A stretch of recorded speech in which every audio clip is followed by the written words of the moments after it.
I'll rise in support of Senator for Kakamega's statement on Boda sector. Speaker, there's no doubt that the Boda sector in this country has and continues to contribute tremendously to our economic growth. I mean, in the SME ecosystem itself, it has been the one major factor of many SMEs being able to do business easily, and to be able to transport their goods and services across the country. Also, Mr. Speaker, the Boda industry has created employment for young people and also created employment for those who perhaps had other plans with their careers but have found themselves needing to get creative on ways of income. Now, Mr. Speaker, it's very important, as has been said in the statement, that these Boda operators are protected, especially because we have also seen a surge in women Boda operators in the last several years. Them taking up Bodas, them buying them, operating them, and working, day and night as well in order to better their own lives as women Boda operators. So it's extremely important that they be protected by our security services. And Mr. Speaker, on the flip side of that, it is a double-edged sword, this matter of the Boda industry, because they also are being used to conduct criminal activity and being used in very duplicitous ways, unfortunately. So as we continue to, through the Senator's statement, look for protection for Boda operators, both men and women, we also need to look at how are they also being disciplined at the same time, so that the users of Bodas can also feel safe when engaging with these operators. Mr. Speaker, it's very important. We also, of course, know that Bodas conduct these criminal activities specifically around attacking or petty crime for women and young girls in the country, because they're the most vulnerable, as well as people with disabilities. So this needs to take a double-edged sort of approach, and for both sides of the coin to be protected, Speaker. I also want to stand in support of the statement by Senator for Machakos County. Mr. Speaker, wash facilities already in this country, in many parts of the country, are substandard. Sometimes it's not even available at all in many of our schools, especially in the rural areas, Speaker. And right now, I've had many reports since the flooding has started and throughout the flooding, and even today, whereby special needs schools and schools with children with disabilities have no wash facilities because of this particular flooding that we've seen in the country. And of course, we have seen as well in special needs schools and kids and learners with disabilities who are in different institutions, learning institutions across the country, also suffer because the floods have taken all of their assistive devices. They have washed away things like laptops and assistive devices like Braille machines, Mr. Speaker, Braille paper. Mr. Speaker, Braille paper costs about 2,000 to 4,000 shillings, while a school book can cost 20 to 50 to 100 shillings.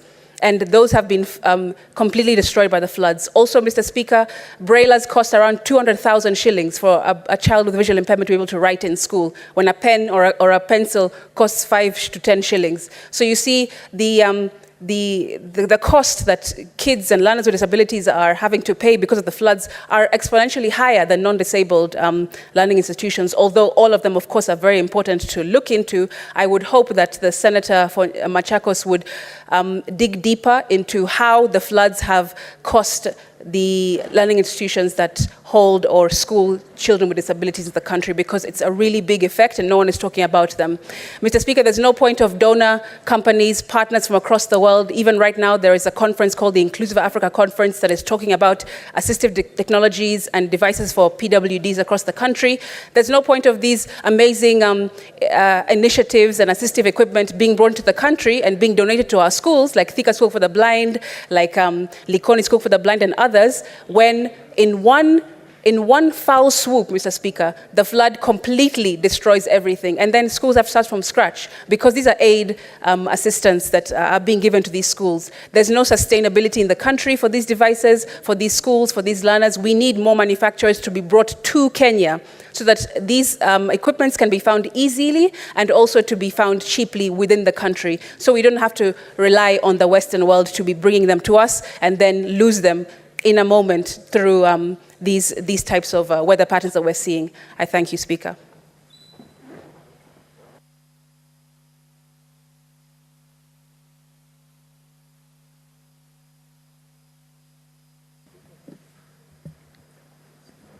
Okay. I will allow Senator Abbas, being the chair of the Devolution Committee, mainly to comment on the petition, and then I will allow Senator Sifuna to conclude it from there.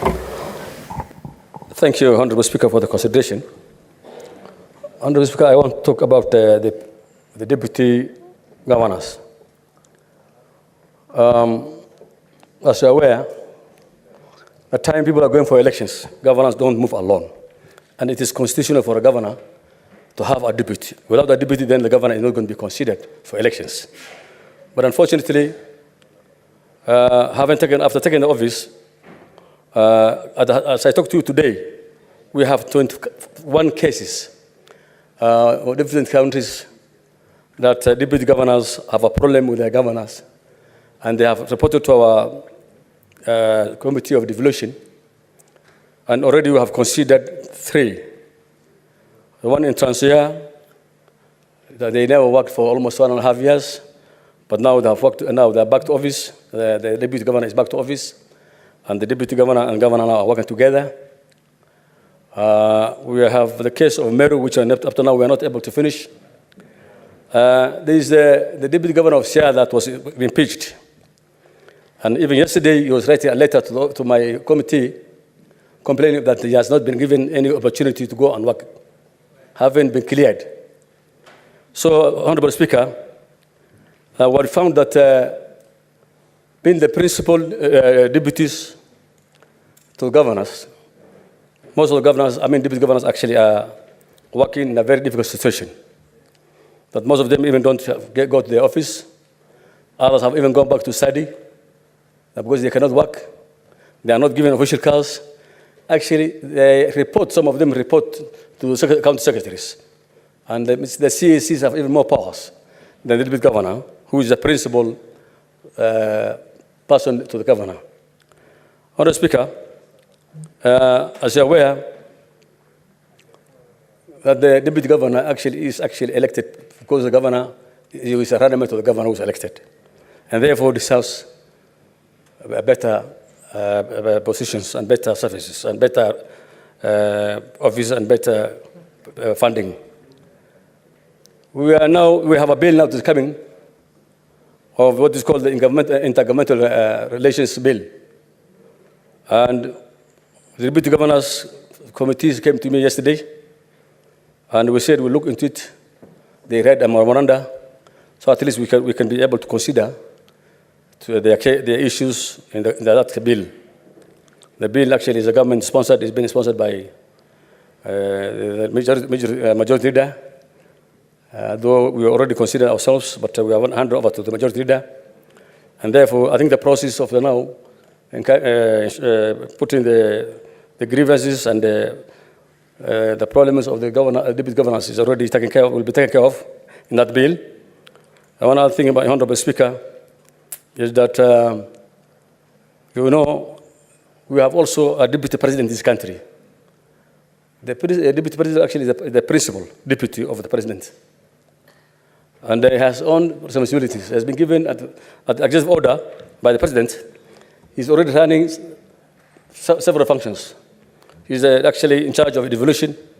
He's in charge, he's the chair of the IPAC. I think even the deputy governors should be given responsibility equally, so that at least they can be able to function and work with the governors, and so that they can be able to deliver.